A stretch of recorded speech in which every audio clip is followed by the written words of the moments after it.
like to bring the meeting to order, please.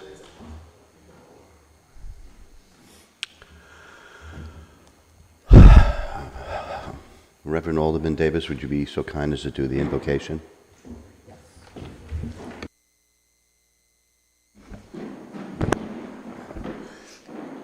Let us pray. Most merciful and loving God, we thank you for this season of joy and light that makes clear to us, as in no other time, the many blessings that we have laid out before us. We ask you also to keep our eyes open to the challenges and to the work you have given us to do, and to give us strength and courage to do it to the best of our best efforts. Amen. We'll now do the Pledge of Allegiance. I pledge allegiance to the flag of the United States of America and to the republic for which it stands, one nation, under God, indivisible, with liberty and justice for all.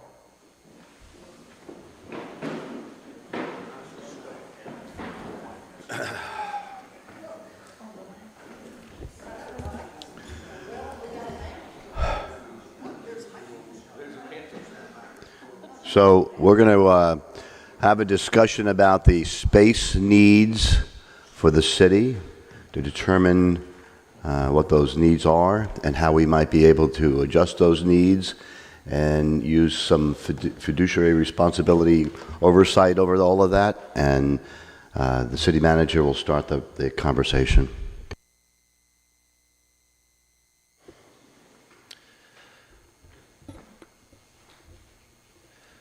City space needs and the old city hall, this presentation. We do ask if you could please to hold questions to the end. It's a short presentation. We think it would be, the meeting will move more efficiently if we do so. Okay, so the issues. What exactly is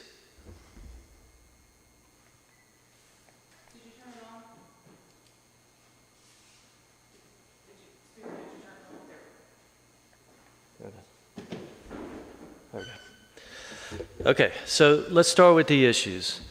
What is the City of Southport's administrative space need? Okay, first let's define that. For governmental use. Sure. Sure.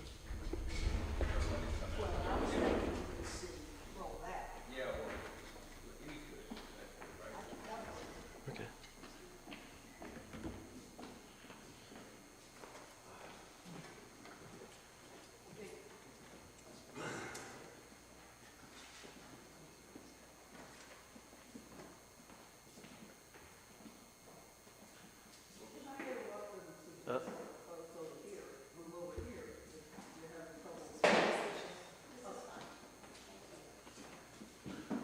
Put it on the full screen.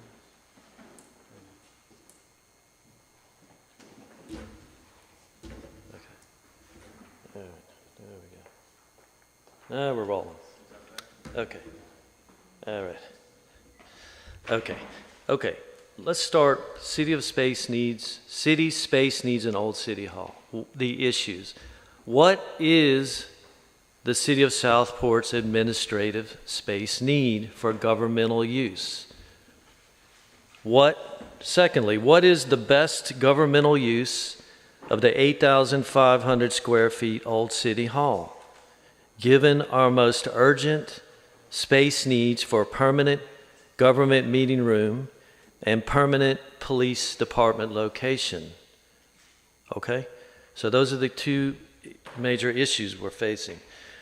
The city's current permanent administrative space needs are as follows. 1, a permanent government board meeting space and conference room. This is about 3,000 square feet. Old City Hall already has a large courtroom meeting space suitable for government use, with an adjoining conference room, about 3,000 square feet of the 4,250 feet on the second floor. Second, the police department. The recent Mosley Space Needs Study says that PD has current space needs of 7,191 square feet, and they are projecting that to be 7,594 square feet by 2028. PD needs a permanent location close to city core, saving us the current $6,000 a month rent at the temporary location. 3, the Mosley report says that the administrative staff need is 7,769 square feet. All departments, except for Public Works, Parks and Recreation, and Community Relations, are situated in New City Hall, which is 9,200 square feet, with 3 conference rooms. So no additional administrative space is needed. Public Works, Parks and Recreation, and Community Relations have sufficient administrative space. So again, we need a permanent government board meeting space and conference room. And the PD, the police department, has this current space need and need for a permanent location. City Engineer Tom Zelenick will now discuss the options for the old City Hall. Good morning. Okay, option 1 would be the police department moving into the old City Hall. The building is 8,500 square feet.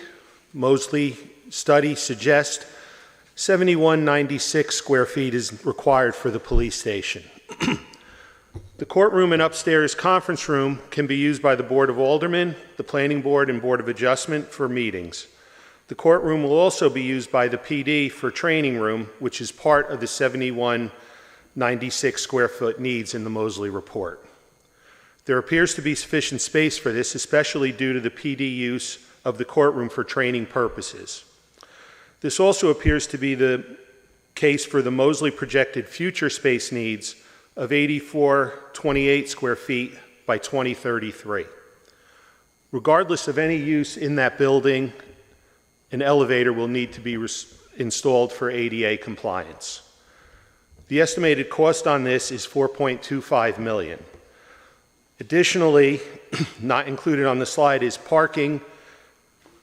We can add about 8 angle parking spaces on Dry Street in the rear of the building between the existing parking lot and the building area.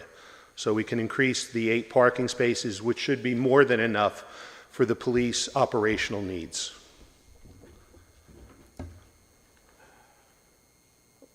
Sorry. Option 2. Administrative staff moves into Old City Hall, and the police move into the current City Hall. Current City Hall will need to be totally reorganized for police use because the building is not laid out as a police station should be. Current City Hall staff does not appear to have sufficient space needs in Old City Hall, and additionally it appears that the parking is insufficient in Old City Hall for administrative staff. And the estimated cost on this would be $4.75 million. Can I just interrupt? That's not an option. When something says there's not a sufficient amount of space. You are 100% correct. But it still has to be shown that this is something that can be done, but it can't be. So it is an option, but it's not an option. Eventually I'll get these buttons right. Option 3, administrative staff moves into Old City Hall, and some either stay in the current City Hall or move into Indian Trail, and the police move into the current City Hall. Once again, current City Hall where the PD moves will need to be totally reorganized. If this is the thought that the option that is gone with, it probably would be the best recommendation to have building and planning inspections move over to Indian Trail, and Indian Trail will need to be reorganized for staff that moves there. This also presents a logistical issue in that people that go for planning and building inspections, they have to pay fees. Those fees cannot be taken there. They'd have to go over to City Hall and back. And the estimated cost on that is $4.85 million. And the last option would be to purchase land and build a new police building. This option does not address the need for permanent government board space or conference rooms. And the estimated cost on that is just under $8.5 million. And with that, I will turn it over to Chief Coring.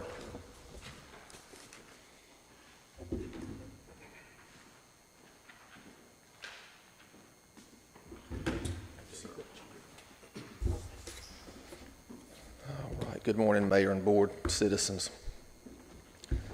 So option one for police department use, centrally located for easier pedestrian access for citizens. Would be at the center of the busiest corridor location of cities, the downtown corridor business district, visitors, walk traffic, more presence in our downtown corridor. Downtown businesses and citizens have expressed a desire for the police department to be more centrally located downtown, more presence and visible rather than on the outskirts of a busy highway apart from our core of our city. Historically, it was considered the best place for the city. The underlying reasons are the same. I have attached to this presentation, and this is some drawings. When we first met with Mosley Architects back early on, before we even brought the presentation to you when interim manager Therian was here, we began the process in navigating our space needs now and what it looked like in the future for our police department. We brought a package back to you that contained some drawings of a building. That was not the concrete drawing or the look of the police department at the time, but there were a couple drawings there showing you what a police department would look like with the plans that Mosley had come up with. At that meeting, some of you spoke, a couple of you said that didn't look like a building for Southport, and you looked at some of the things within the layout. There was a lot of discussion, and there were some comments brought back to me by the manager, so I reached back out to Mosley. There were also different, if you remember, there were different locations where the police department could go. One of the locations was our current courthouse. Some of the locations were around the city fire station, downtown substation that we have. It sits on city-owned property. We were trying to pick a location to be the best use of taxpayers' money instead of buying a piece of property. So we looked at different areas to build a police department. I did reach back out to Mosley and I asked him to draw our police department needs, a concept of that in this current courthouse, because I felt like there was some desire from the board at the time. There's been a desire from me at the time. I really think that is the best location for our police department. So you have some drawings before you of what our needs look like now in that building. Now, understand, looking at this, I just wanted to put something before you. This is not concrete. I just asked him to look at this after there's been several studies done. Our engineer has done a lot of things, Director Stanley. There was some unknowns of if walls could be moved and if they should be moved, if they're interior. So those wide walls that you see are the actual footprint of the building. But as you can see, our current needs right now will go in this building. Our future needs will go in this building as it sits with modifications. There's a lot of question, of course, about your needs as a board for space, for meetings such as this, the planning board and boards of adjustments and different things. The upstairs chambers corridor could be used for that. You'll notice on the drawing it says chamber, it says executive conference room. There's a break room, all of that flows. I have a kind of unique perspective looking at this, as I served on the Board of Aldermen, as some of you know, for right at 8 years. I was serving on the Board of Aldermen when we vacated that building. We relocated the police department temporarily in Indian Trail, and the expressed concern and the direction was to put the police department back in that building. So when I served on the board, I was appointed to a subcommittee with then police command staff and another alderman, and we drew up plans for that building to put the police department back in that building. That was the desire of the public at the time. There were several meetings had then. Now, that's not no fault of anybody in this room. I know boards change, ideas change, and everything else, but the direction has always been to put the police department back in that building for city use.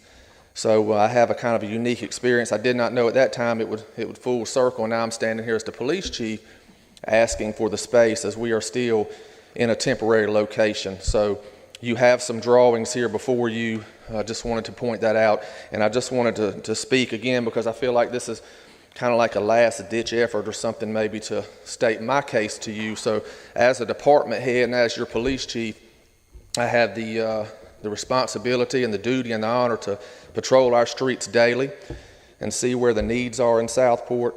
We have a large portion of Southport that is heavily populated on a daily basis, and we happen to be standing in it right now. This downtown corridor is the busiest area in Southport. I'm probably not telling you something that surprises you because you probably ride the streets as well. Different buildings in Southport have been gifted to different organizations. And again, no fault to anybody in here. I look at just out the windows at the Maritime Museum.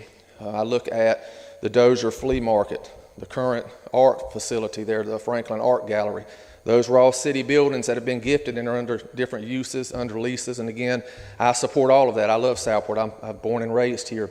But I just ride around and see all these things. The police department, when I was a kid growing up here, my dad was the chief, sat right there where the public restrooms are, and the building was about the same size as the public restrooms.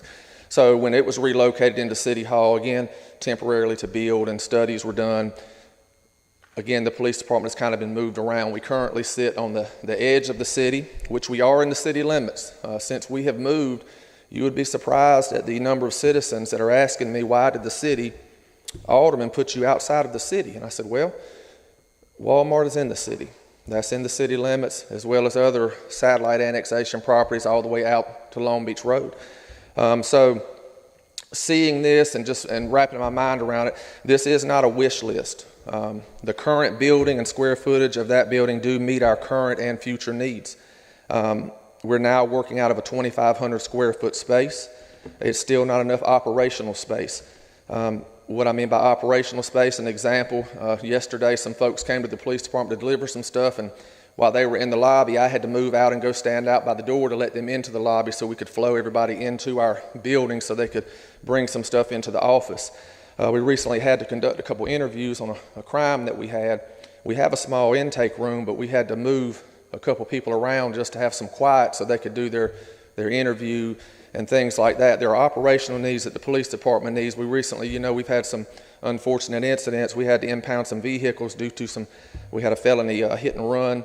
We need space to bring that evidence in, and we need vehicle space and storage and those kind of things. So operational needs that we have are not being met still right now. So there is additional need for rooms and space. I had to leave my office day before yesterday because the construction noise was about loud enough where we couldn't hear ourselves in our own offices. So we need a professional space. These are needs now. There is no noise issue. I've heard some different things in different presentations that you don't want noisy police cars ripping and roaring up and down the road in downtown Southport running lights and sirens, but there's not many times you really see a police car in Southport running lights and sirens too terribly much. Last weekend, unfortunately, we had a chase in downtown Southport, but it does happen. But as far as noise pollution and things of that nature, you're not going to see that from your local police department. We don't operate like the fire department. Of course, I'm the assistant fire chief.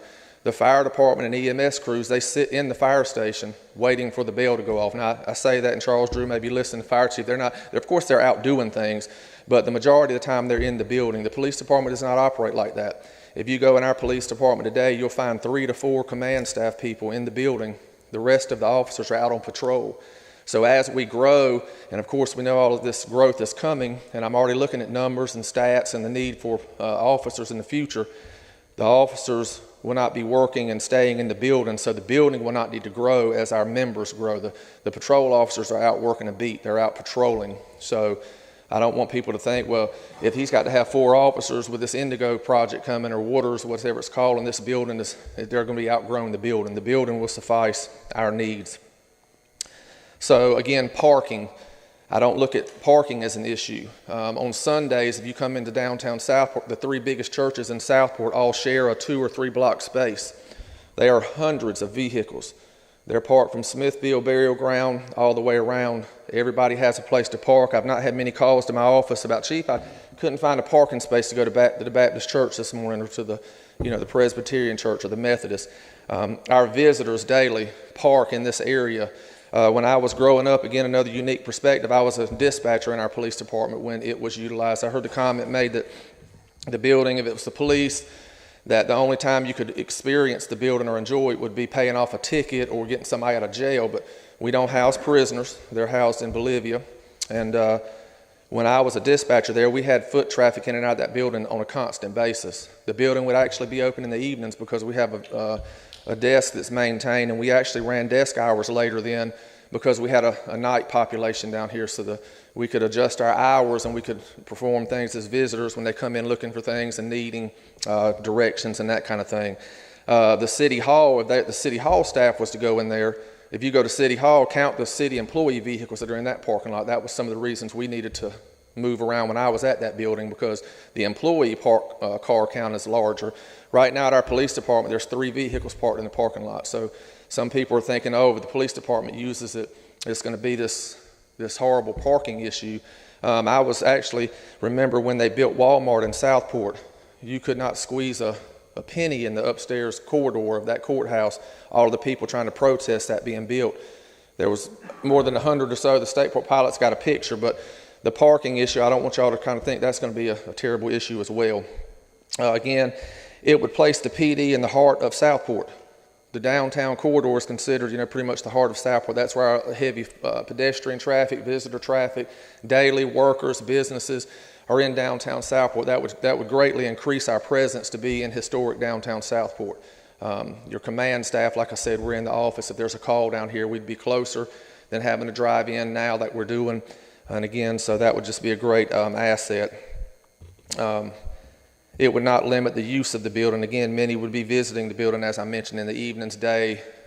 Staff would be able to come in, city staff, visitors, taking an elevator. Our engineer said there would need to be an elevator, so you notice where the elevator is in the public entrance. So I just think this is a good fit for the police department. I just wanted to state my case, if you will, and I think it's a good use of the taxpayer funding. It's a city-owned building, the land, versus the leases that we're having to pay now to keep us where we are. So I'll turn it over to the next presenter. Thank you.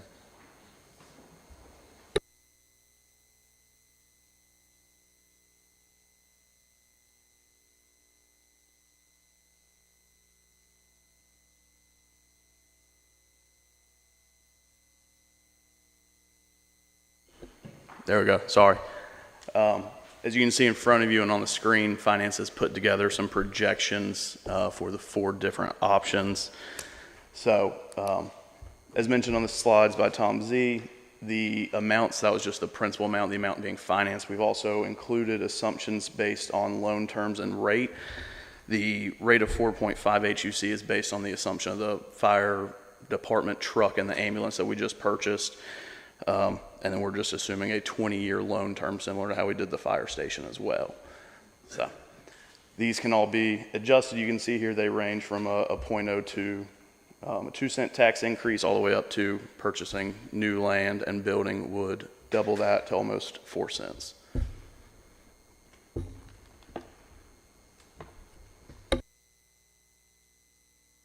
So now I think now we're in the question and answer period. So if you two gentlemen would be ready to pop up every so often. Robert, did you have a question? Well, I just asked where these numbers came from on the previous slide, so the actual cost of construction. Yep, so those have come from estimates from Tom and the city engineer, and from the Mosley report.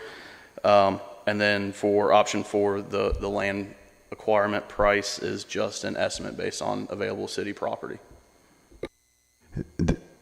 These figures here are for, one of them is for if we had to build a new police department. Is that correct? Yes, sir. That is option number 4. But if we had to build, if we don't use the building for the upstairs for the Board of Aldermen, Planning Board, Board of Adjustment, the committees and stuff like that, we would have to build another building. And that figure is not there, is that correct? Yes, sir. Does anybody have an estimate of what that might look like for cost figures?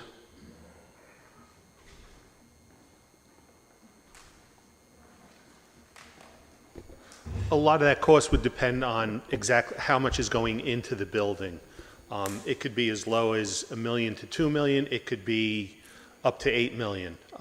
There's also a possibility that you could build a courtroom onto the proposed new police station and include it within that building should the land be sufficient. So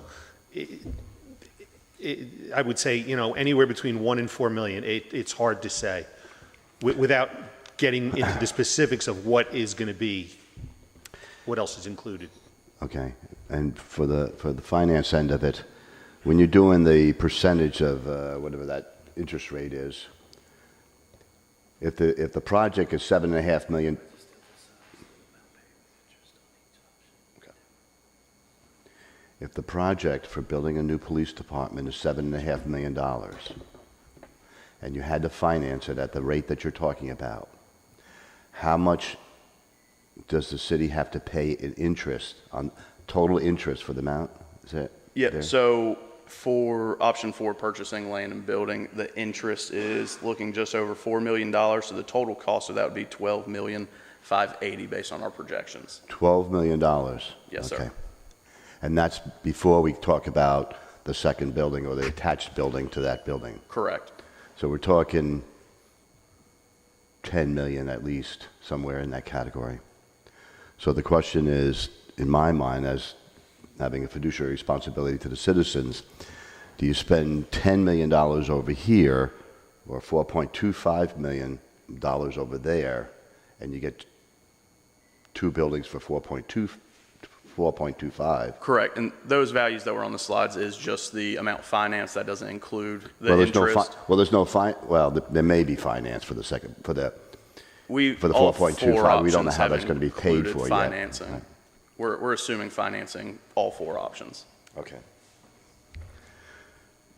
Other questions from the board? Yes, I have one. Financing as a bond issue or what? So financing through a bank, we do not have a bond rating, so we cannot issue bonds. If that's something we were to pursue, it would take some more effort.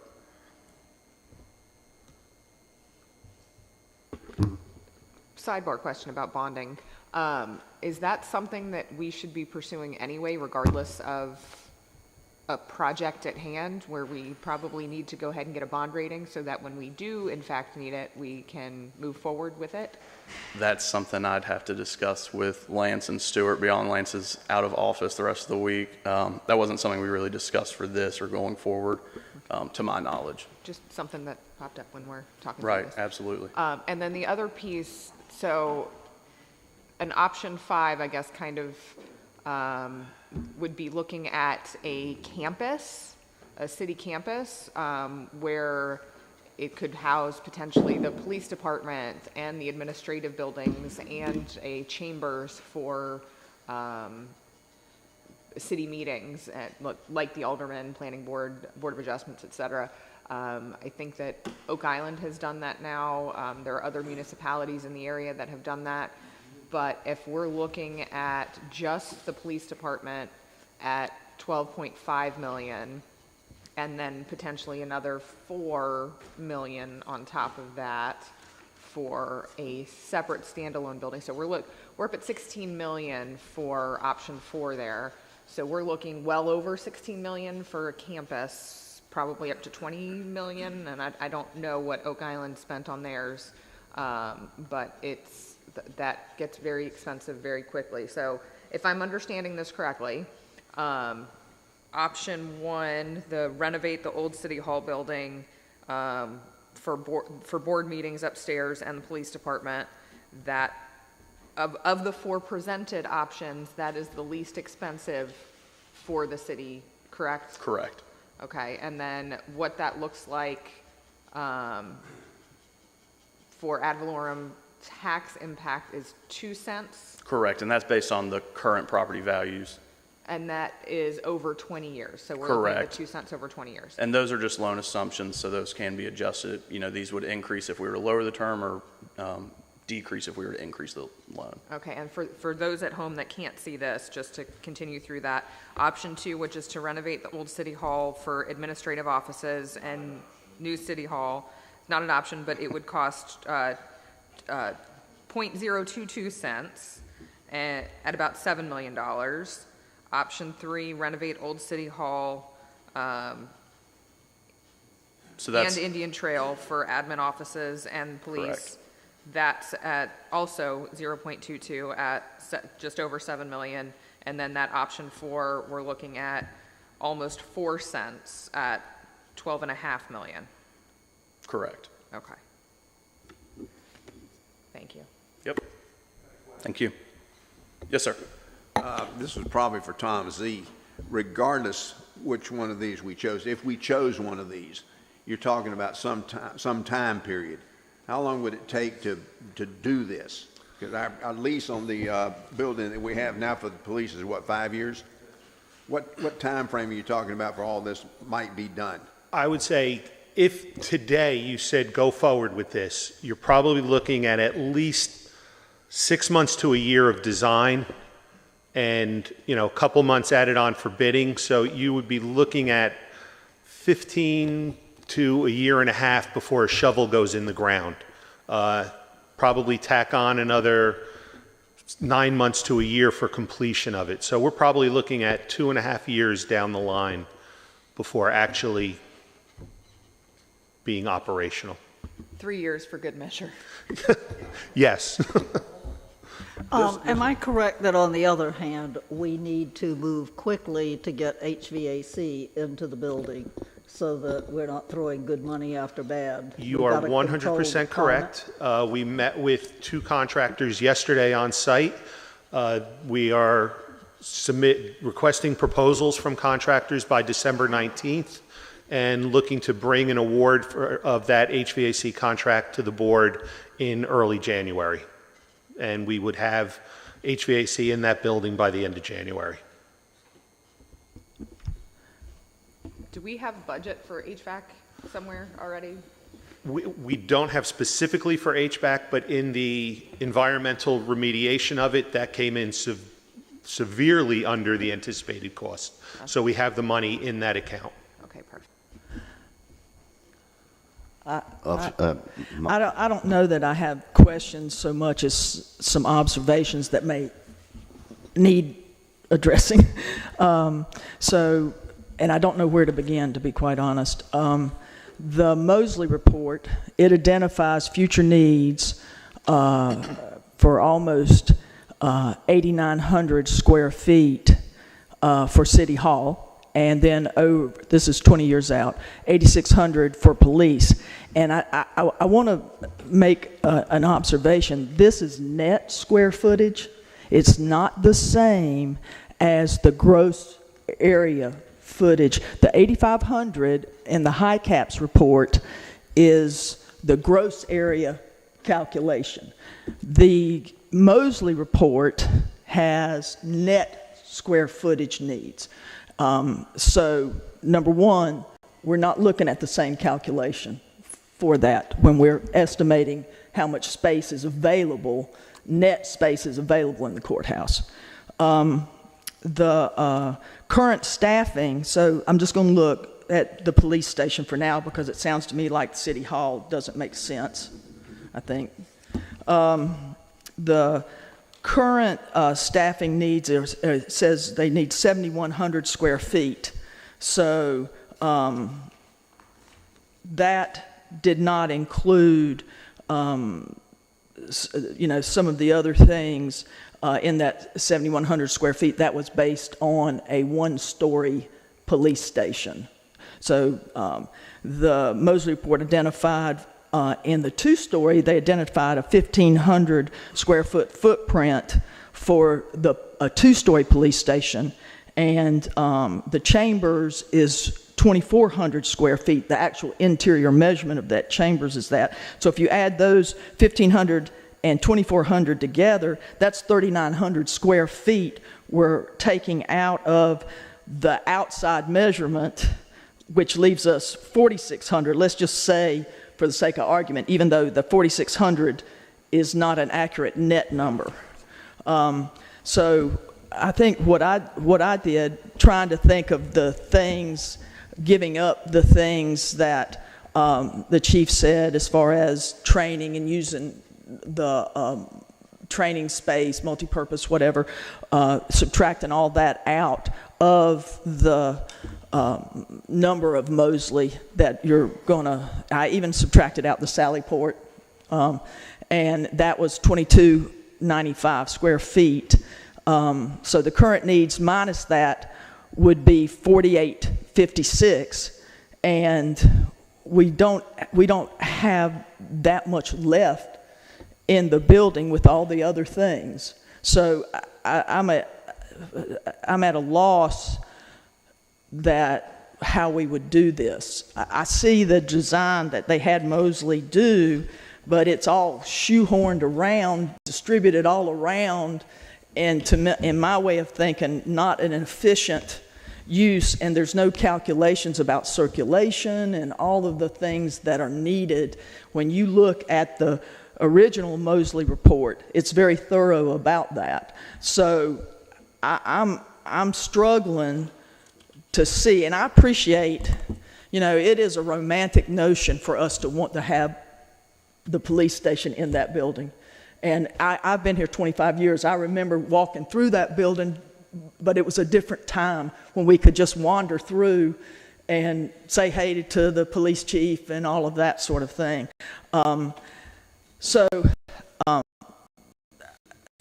That for me, the numbers don't make sense. I think the memo that says confidential on it, which is a different conversation, but all of these numbers are comparing gross square footage to net square footage and using those calculations that way. The other part of this that I want to say, when we're looking, and I appreciate that new construction, building new, is more expensive than rehabbing theoretically, although I've done a bunch of rehabs and it's always 2.5 times what you think. So the city currently, I wanted to look at growth. Currently, the city has approved projects that include approximately 350 homes. Okay, then calculating, and I used the conservative estimate from the study we had done in 2022, the fiscal impact analysis that the city had done for how would Indigo Phase 2 impact our resources and what would we need. And so in that, they use 1.54 people per unit was the calculation. And so that said, those 350 homes will net us almost 600 new residents. So then we know that we're working with the Waterway Project, formerly Indigo Phase 2, and using that same conservative 1.54, that will bring, in the end, will bring over 2,000 new residents to our city. Then when we lost the ETJ, we had the planners, the urban planners with the comprehensive plan that are doing from Stewart, that are doing our comprehensive plan. We asked them to give us an idea about what future interior of Southport, what was left to us that would be developed. And basically he came up with about 450 acres of vacant and underutilized land within our city limits. And if we use just a factor of 3 units per acre, which is lower in the density world, that will add over 2,000 new residents. So we're looking at doubling our population potentially in the next 10 years. So, and that's not even taking in account the unfettered growth in Brunswick County around us that's going to come to us And in order for us to maintain and continue the level of service that we give to our citizens, it's going to take more resources because of the pressure from Brunswick County alone, not to mention doubling our population, but the pressure. And so I think that the growth, with that growth comes more taxes that gives us doubling our, eventually, the Indigo project, the Waterway project, their estimate was 500 million valuation increase when they built out, but that's probably low given that everything increases. And that calculates to about a 33% increase in our ad valorem taxes. So that's like $1.5 million.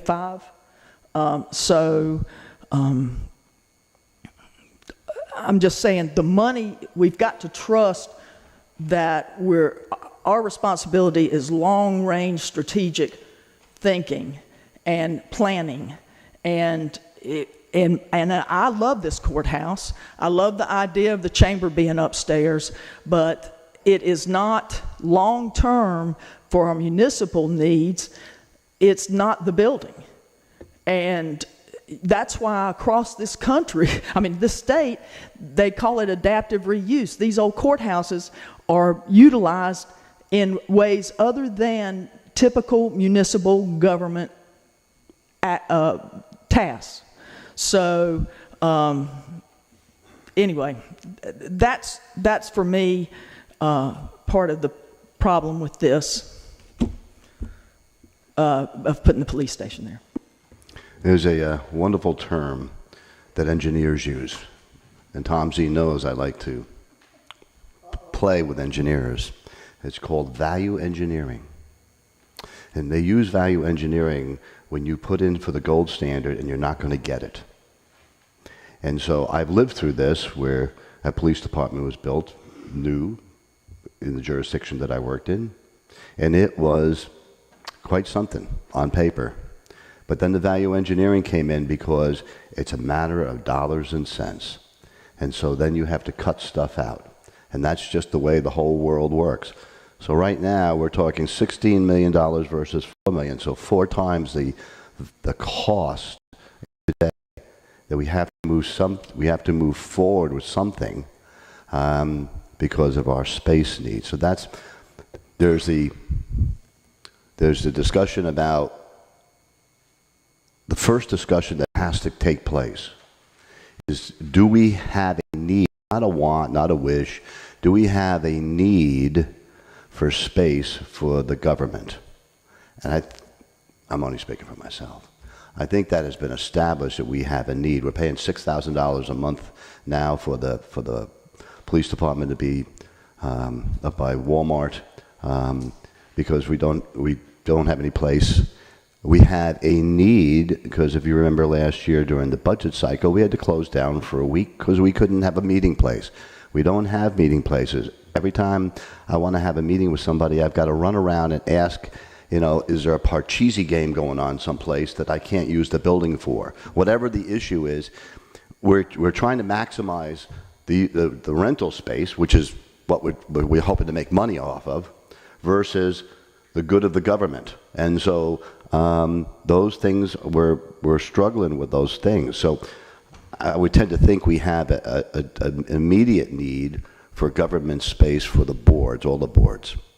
So it comes down to those two things. It comes down to, we have a need. I think we've established that. And then the cost-benefit analysis of going one way or the other. And if we go in the direction of the city using the building, then are there other options for anybody else who wanted to use the building? And there are. There's plenty of other options for other people to use the building. They don't want to explore them. Now, we've been on this topic, we the city, not Rich Hall, we've been on this topic for over 7 years. And there's been a dearth of leadership by elected officials and by the people presenting this thing. We have never moved forward. We have never gone anyplace. We talk, and when we have updates, the updates are always the same storyline, same piece of paper. Nothing ever changes. There's no money, there's no anything, and by their own admission for the group has asked for the building, they would take 4 years to build it out because they would have to start working on grants and stuff, provided they even get it. In the meantime, we would have to, they didn't even take into account that starting at the end of January, there's going to be a fee for the air conditioning system, which they have no money to pay for. The citizens would have to pay for that air conditioning system, and if it's, the temporary one was going to be $8,000 a month. I don't know what you were talking about there was also a discussion about putting a more permanent partial air conditioning system in for something less than that, but I don't know what that turned out to be. But starting in another month, there's going to be a fee for air conditioning for that building. And other than the city, nobody else has the money to pay for it. So are we going to be donating that money to a group that 4 years from now we've paid for air conditioning systems, have paid for everything else that's going on?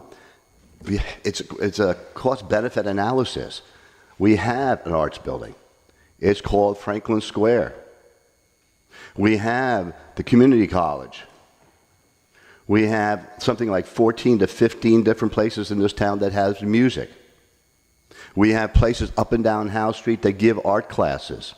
This is not like we're some little bumpkin place that doesn't enjoy the arts. We enjoy the arts. All of us enjoy the arts. We enjoy the music. It is what helps make Southport Southport.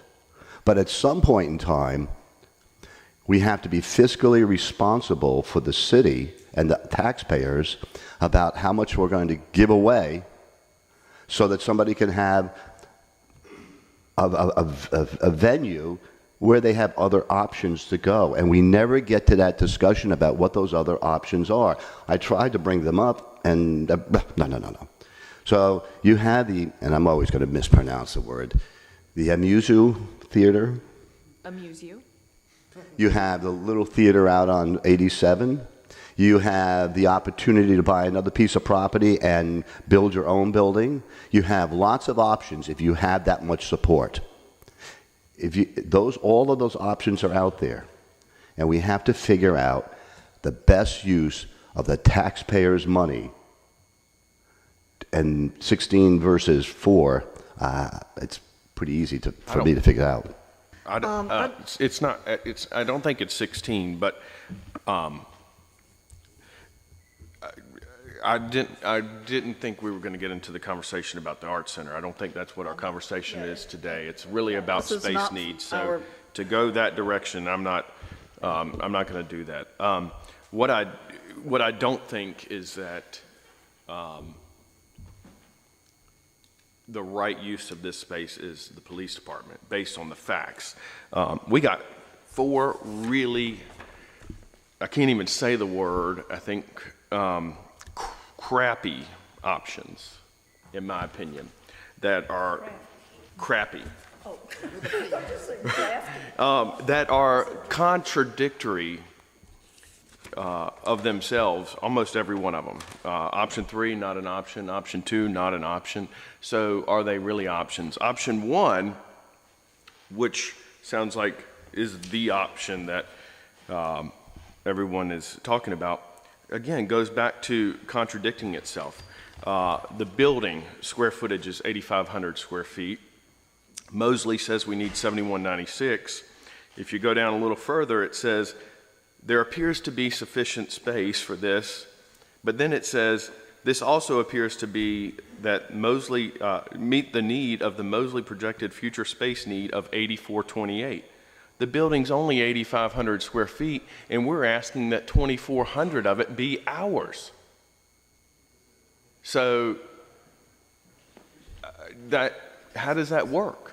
If 2,400 square feet is the chamber that we want, and Mosley's saying that we need 8,428 square feet, and the building's only 85, I don't see I don't see how that works long-term. So while we may spend short money now, a board behind us is going to have to pick up that investment because we will have outgrown it. I'm not saying the city doesn't need space. I just don't know that the police department is the best path forward. Rebecca mentioned the concept of a not compound, but yeah, campus. Thank you. And Public Works has one of the most valuable pieces of real estate in town because it sits on House Street. So whether we want to keep that there or sell it, we own a lot of real estate. Franklin Square, the old jail. One of the things that wasn't noticed in this is that Animal Protective Services is not in any of these buildings. They're in a standalone building by themselves. So they're not even... Not anymore. They're... The police station, I think. No, ma'am, they're right here on Rhett Street. Yes. So not even in the square footage needs. So I don't have the answer. I don't know what the future use. I just don't know that based on these things that the police department makes the best. And we paid $50,000 for a study that we keep spending money only to change our mind because it doesn't fit our needs or what we think our wants, excuse me. Here's the thing, though. I mean, we have had the police chief who is very familiar with that building. He's worked in that building. He's served in that building as an alderman for, 8 years? He's also been in that building a lot. He knows exactly what his needs are, and he has stood before us and said, this meets our needs. And whether we agree with him or not, I'm certainly not going to sit here and tell the police chief he's wrong. Will that meet our needs forever? No. Remember what he has also told us is that there are 4 to 5 people at most in the building at one time. If you get the entire police department in there and everything all at once, which I believe never happens, am I correct? Maybe it doesn't. But if the chief says, this meets our needs, we want to move there, it will work for us, then that's good enough for me. I mean, I understand and I followed very closely your remarks as well as Alderman Mosteller's, and I understand where you're going with this, and you're looking into the future. I do not think that the taxpayers and citizens of this city would ever get past the fact that we let a building that our police chief said meets our needs not be used, and that we spend their tax money to build something. It's not going to fly. And I'm willing to go with what the chief said. We know what our needs are, and that upstairs can fulfill that.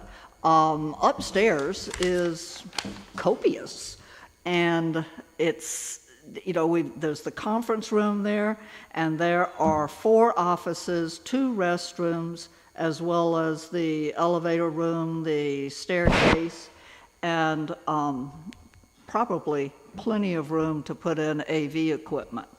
I'm prepared to make a motion, and this is a workshop. This is a special meeting. And we can vote at any time. Correct. So I'd like to make a motion. Can we continue a little discussion? Well, we can discuss after the motion. How about that? Can I get one thing before you make your motion? I'm sorry? Just one, can I make one comment before you make your motion, please? Okay.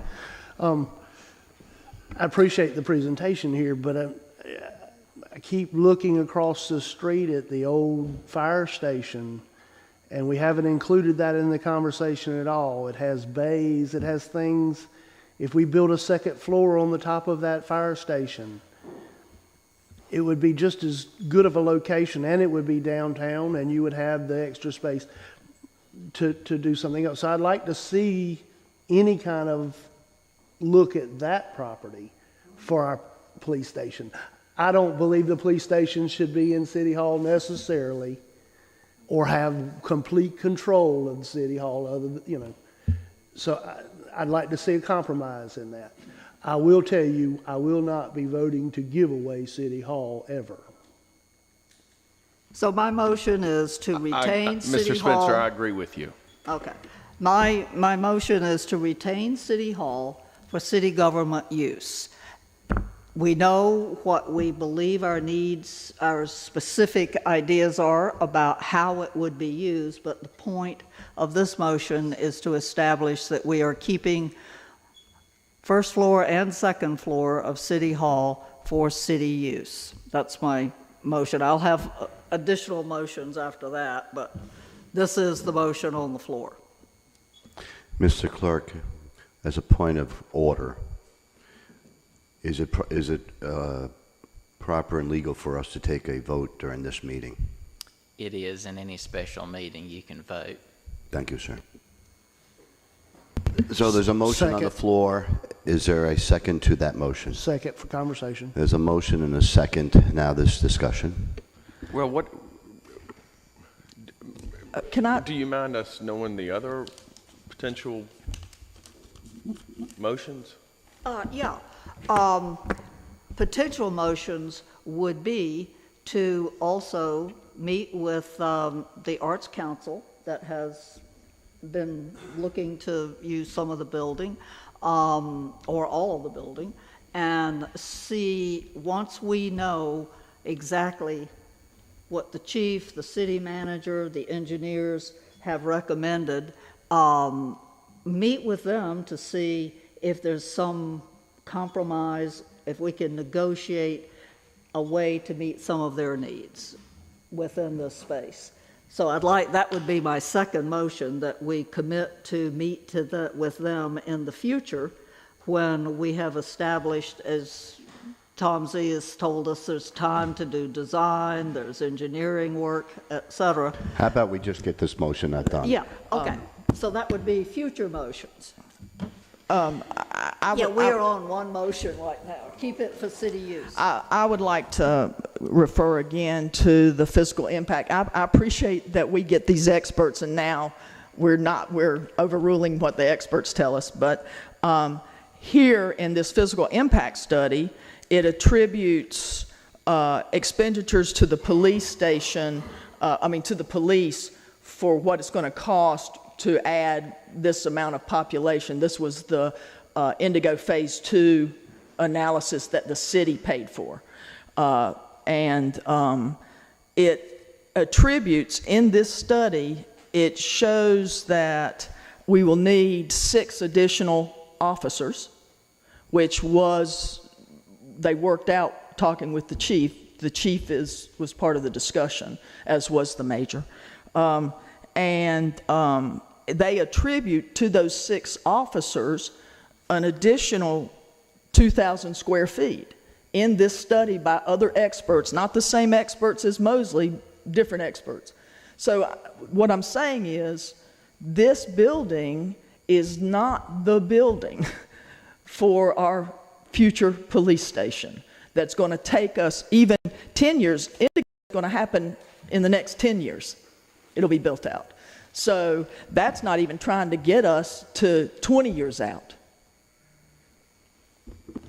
I'm struggling with the idea that we're going to vote to use it for this purpose without knowing the purpose. I don't think that was the motion. The motion is, as I understood the motion, is that we're going to use it for government use. Yet to be decided on what the use would be. I think that's because what I'm there's still struggling some with. discussion amongst the board. But this has been going on for a long time, and at some point, a decision has to be made. And that decision is for the Board of Aldermen to make. A better path forward may be to just choose to not do anything with anybody, nonprofit or otherwise, until we've determined what we want to do with the building. You said it so much better than I just did. I concur. So to say that well, I don't know that those two things are I think they are, but they're not. Because the idea that we may next month realize exactly what we've been told by the experts, that the building can't be used for that purpose. And I'll go so far as to talk about this potential other motion. We've already determined that both options would be busting at the seams before it was ever finished. So to work with this art count, let's just make a motion not to, because this is the direction it's going, not to work with them, not to enter into any MOU, not to go that direction. That is exactly what the motion is in different words, which is retain the building for government use. And if we, down the line, after design, after we've determined exactly how every square inch of that space is going to be used to best serve the city, then we can entertain conversations with nonprofits. The Arts Council has been, first up and front and center all along, but down the road, entertain conversations with them and negotiations if they have thoughts about renting the upstairs for periods or regularly, whatever. But the current motion on the floor and seconded is to retain Old City Courthouse, Old City Hall, however you want to refer to it, for city use. County. I could vote positively on this if it were worded differently. I'm struggling with the idea that we're going to vote to use it for that purpose when we don't know what the purpose is. So to say, I've got needs too. I need a lot of money, but I'm not going to, make a decision about that money until I have it. So until we know what the use of that is, I don't know, because in 6 months we may decide that in fact we want to go out for RFPs and determine that some other organization is more aligned with what the city would like to do with that building. Votes can be taken.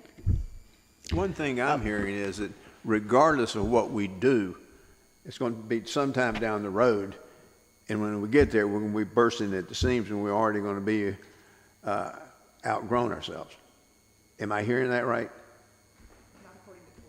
Not according to police. Well, not according to that today, because, we've taken into consideration all of these other things, and your very option one says that by 2033, we will have already grown to the need of 8428 square feet, and the building is only 85. And we are asking to keep 2,400, which is non-negotiable for any organization. I believe we can agree on that, right? But part of that space is the training space. And the question that's really pushing us, the thing that's really driving this, some decision has to be made, is we've spent the money to remediate the mold and asbestos that's been hanging around for 7 years. In January, the end of January, when the weather starts changing again, we have to put the air conditioner system in. We have to start thinking about really quickly how you're going, if we're going to have a temporary one, it can sit there for a while because they're just going to run pipes through the building and just blow air out. But if it's $8,000 a month that you're throwing away. If you're going to put a real air conditioning system in, you have to have some kind of game plan so you can put the ductwork in. And this is now fast approaching. So, as I understand it, the motion on the floor is to tell the world that we're going to use this building for government use, so that we can start, because we're going to, by the end of January, we're going to start paying this air conditioning bill. So that will allow us to have the discussion. I'm not hung up on the consultants' numbers, because I've lived through this. The consultants' numbers are always grand schemes. And in reality, And I came from a jurisdiction that had more money than God, okay? They have all kinds of international headquarters there. They even had to shrink down the police department because of the cost factor. And so they had a grand scheme, and then they shrunk it down. And so that's just the way that the system works. Saying that you have to have that exact number of square feet because some consultant told you that is just not reality in the world. Yeah, and I understand that, but I think what I'm saying is even if we take 8,500 square feet as the number of the building and we remove 2,400 of that, we're down to 6,000 square feet, and everybody here is agreeing that 6,000. In fact, one of these options, option number 2, suggests moving the police department to town hall, which is almost 10,000 square feet, if I'm not mistaken. That's one of the options that we were given by staff. The reason why that option is there's a reason.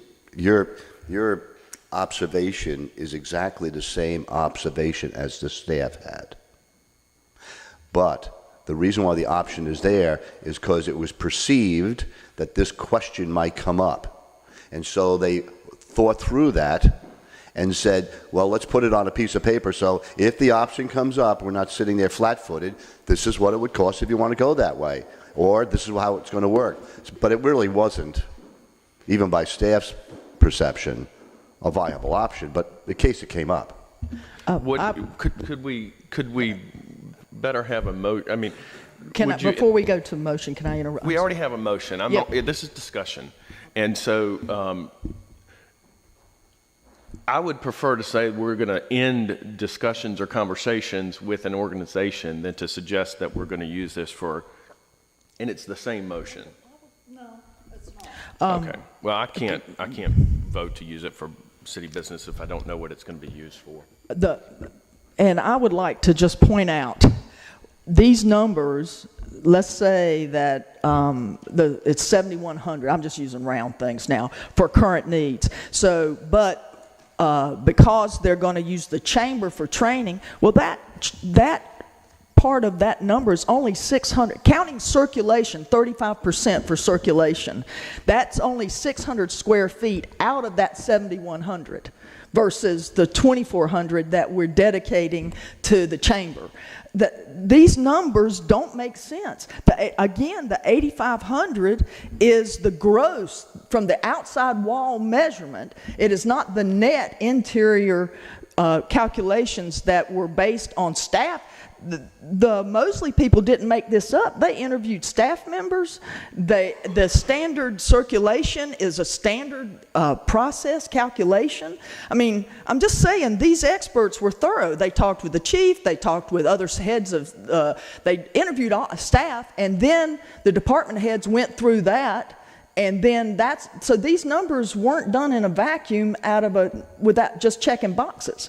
So, for me to say we're going to arbitrarily say we're not going to talk to a nonprofit, I wasn't even going there. All my conversation is about what's our fiduciary duties going forward is to spend the money and make a long-term strategic plan for our town. That's our fiduciary duty. And only thing I'm going to say is we're going to arbitrarily say we're not going to meet with any nonprofits and listen to any citizens and anything about this. Okay. I mean, that doesn't even make sense, especially when we voted over and over to have sit-down brainstorm meetings. It doesn't mean we know what the outcome is going to be, but we're going to arbitrarily not meet with citizens that have been working for a year to give us information. I'm just telling y'all, this ain't a good look. The focus of today, and what should be our focus as we look at this building, is does it fulfill any of our needs? Do we have, this has already been put before us, do we have urgent needs? And the answer is yes. Can this building fulfill those needs? In the long term, maybe not. But in 2033, we may not even recognize Southport. Who knows? But the focus was not on what we should do with nonprofits or any other organizations. I mean, over the years, we've been approached by businesses saying, could we rent that building from you? We would like to turn it into, and I've heard condos, retail, etc. The focus here today is, do we keep this building and turn it into a building that meets, maybe not all, but meets government needs? And the answer, as we have heard, is yes. And I repeat, the chief has told us it will work. And I don't care what Mosley says. I mean, Mosley has not worked in that building. Mosley, I'm not going to disparage them. They're excellent architects. But the fact is, we've been told by the one person who absolutely knows, yes, this will work. That's good enough for me. I have a question that I'm not sure who to ask. We have spoken to other groups about their ability to get grants for the use of the building. Are there grants available to us if we keep the property for government use? Does that open additional avenues for grants for government use? I didn't follow your question. So we have been told by other groups that they have the ability to access grants for historic preservation. Are there additional grants potentially available to us because we keep it for government use? Those historic preservation grants are almost non-existent. There is so little money across this entire state for historic preservation that to think that's a realistic expectation. I mean, we've heard SHPA tell us, and I say we, I'm talking about Alderman Mosteller and Alderman Lowe Davis, it doesn't exist. So I appreciate the concept. It sounds real good, but 20,000, 30,000, they don't get you to $5 million real quick. So, my question is, and then any other grants, it's really going to, I think for us as a municipality, it's going to our, I even hate to say this, but our legislators and asking for money is what it comes down to, or going to our constituents and saying, in addition to the 6 cents we have to raise your taxes this year, we need another 2, which is fine. I mean, that's one way to pay for it, especially if that's what the people want. Alderman Kelly, one of the things that occurs to me with your question is that finding grant money, there are pockets of money that private organizations can access, and there's pockets of money that municipalities can access when it comes to grants. And that's why public-private partnerships are a good way to meet a whole goal. And that's all I'm going to say about that. It's not what Robert's talking about is from the State Historic Preservation Office. They have very small amounts of money, but there's federal and other state agencies like Cannon Foundation, just pick one, that would, but do they give it to municipalities or do they give it to a nonprofit? right, and that's my question. Yeah. It kind of goes to, are there funds earmarked for government buildings that are going to be used for government use? I will bring up the fact that I've spoken to our legislators about this.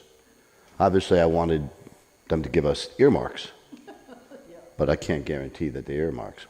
But what they have offered is to have the legislative research arm look into every grant if it was a government building, and they would do the research for us to identify those areas where we could go and look for that money. Based on what I've seen, the way the state legislature has taken a look at Southport recently and what they've done for us, we ain't gonna get nothing from those people. Well, Frank, I'm gonna push back on you because over the last few years we've gotten like $50 million, And Brunswick County got $200 million in 1 year, last year, from the legislature. Now, I can have differences of opinion from them, and you know what my differences of opinion are with them. But as far as getting us money, we got $5 million waiting to be spent on just on the shoreline. We got $35 million for sewer. We got a lot of money for a town of 4,400 people. So I have to agree with you there. Okay. That might beg the question of how much more we'll get, but I would say that in the near term, Western Carolina is going to be the focus of our state legislature. May I make a comment? Okay. So I'm listening to the conversation, and the focus of this meeting was on the government needs, as I hope I outlined clearly. It's essentially a math problem, if you boil it down. If we agree that PD needs a permanent home and the government needs a permanent space, we need 10,196 square feet. Either we build a new building to accommodate that at 16 million, or we have 3 existing buildings outlined by Mr. Zelenick that we can use to meet that need. Option 1 does admittedly use the conference room and training room in the downtime for PD needs. That's how it would accommodate 8,500 feet. That's the only way that it would fit, right, Mr. Zelenick? Yes. Okay.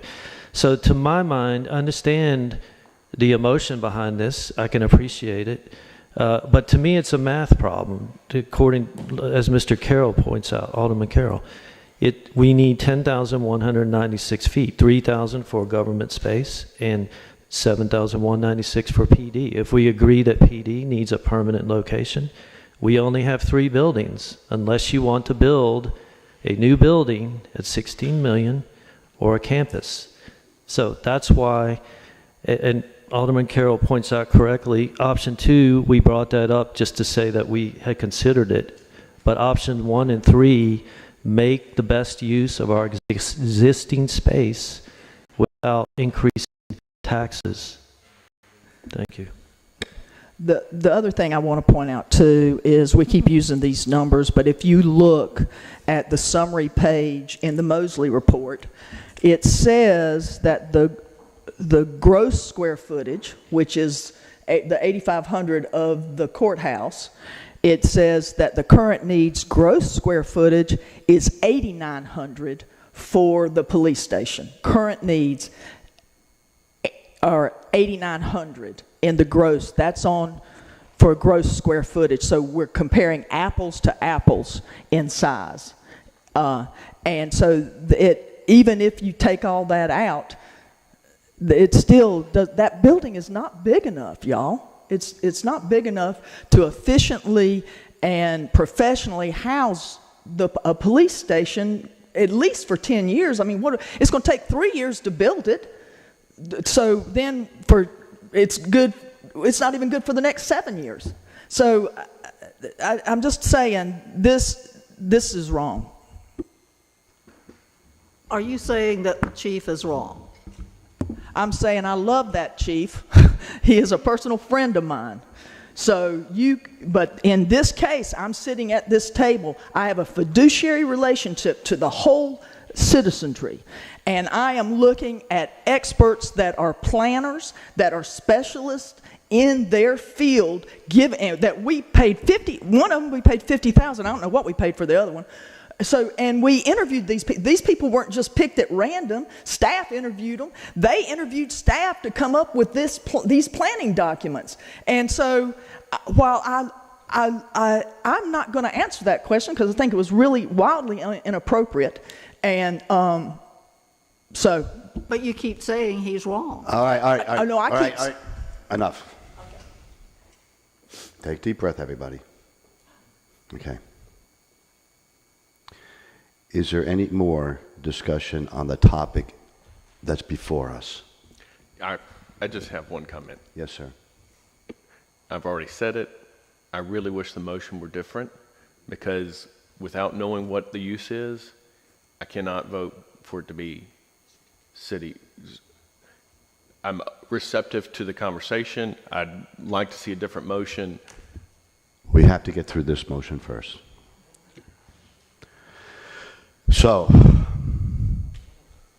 I'm sorry, Mark, did you have anything else?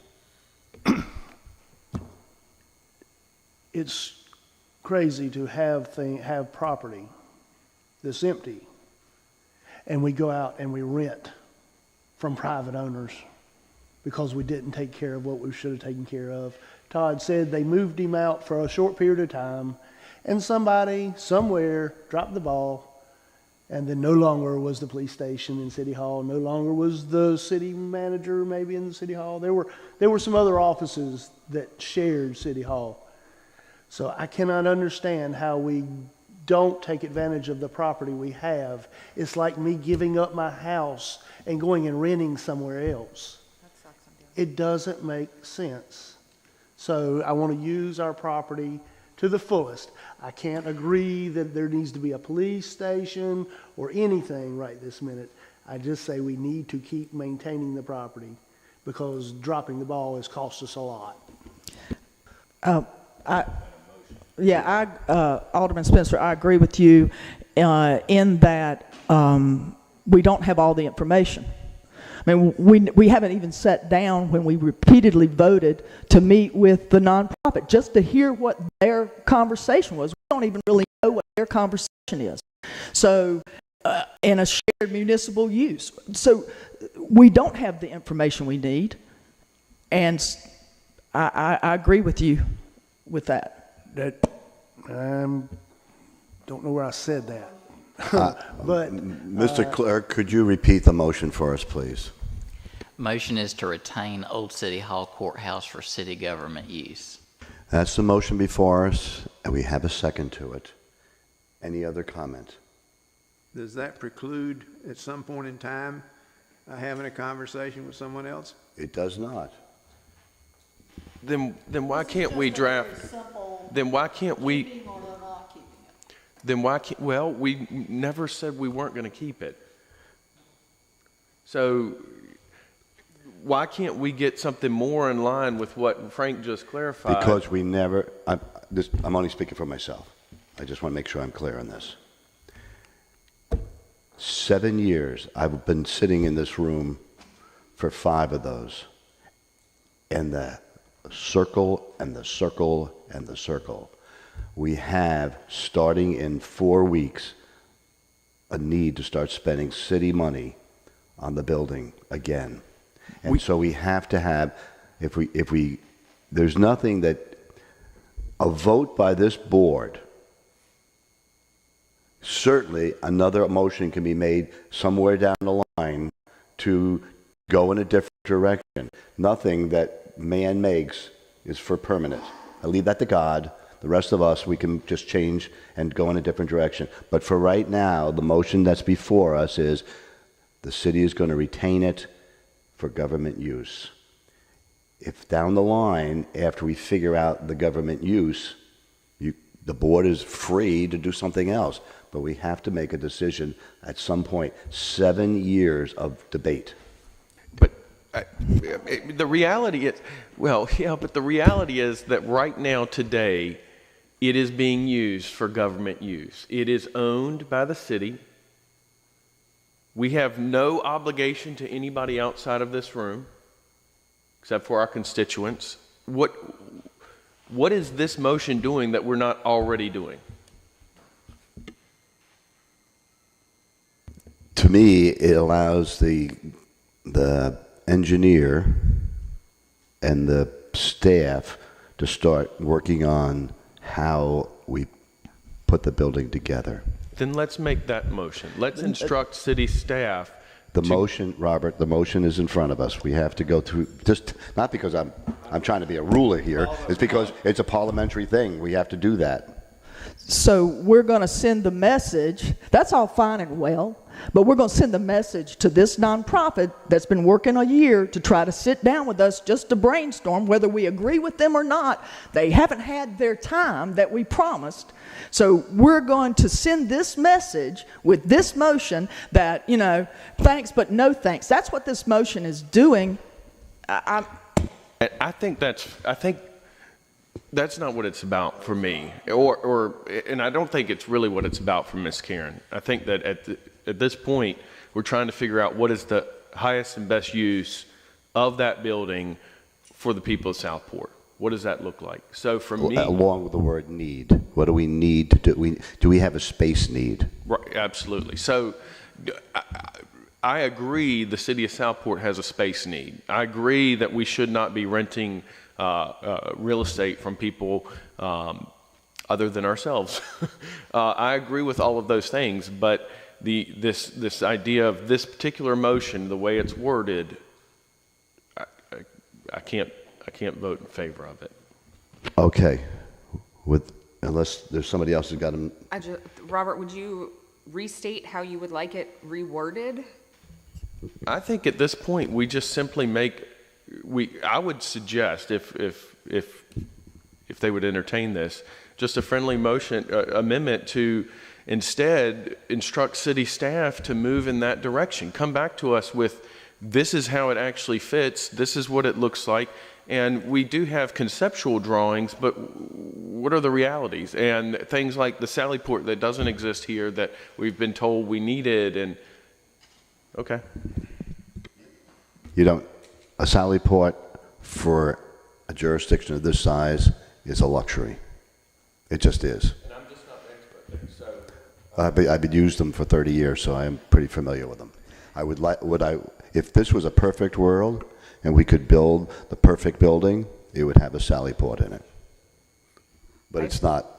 You go across this whole state, unless you're in Charlotte or some big place, you're not going to have a Sally Port. I think we are in a unique and beneficial position where our mayor has worked in police as his career and can see what that looked like. And our police chief has sat on this board and made these decisions before. So we have a sort of reciprocity here that I don't think most boards have ever had the ability to lean on for making this kind of big decision before. I certainly am not an expert on what the police needs are, and I would need to rely on those that experience that every day. Now, I have done renovations before, and I have had homes plans laid out, and I know things cost more than what the plans are. And I know that when you're building something new, you have lots of grandiose things that you want to add to it. I really, really want a pantry entry from a garage. I think it's so fantastic, but realistically, it doesn't always work. So we can make all of these plans and say, oh, this would be wonderful, but if our police chief says this works for us, and our mayor's experience in the same field says that this is how it worked in the past, then I'm gonna have to lean on them for assistance in this.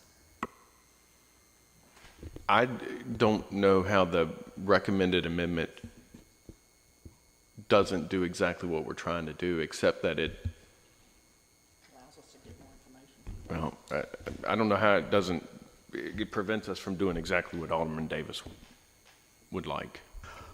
All right. The motion is before us. There's a second. All in favor of the motion, please say aye and raise your hand. Aye. All opposed? It goes 4-2. Thank you. I don't think there's any other business, is there, Mr. Manager? No, sir. I would entertain a motion to adjourn.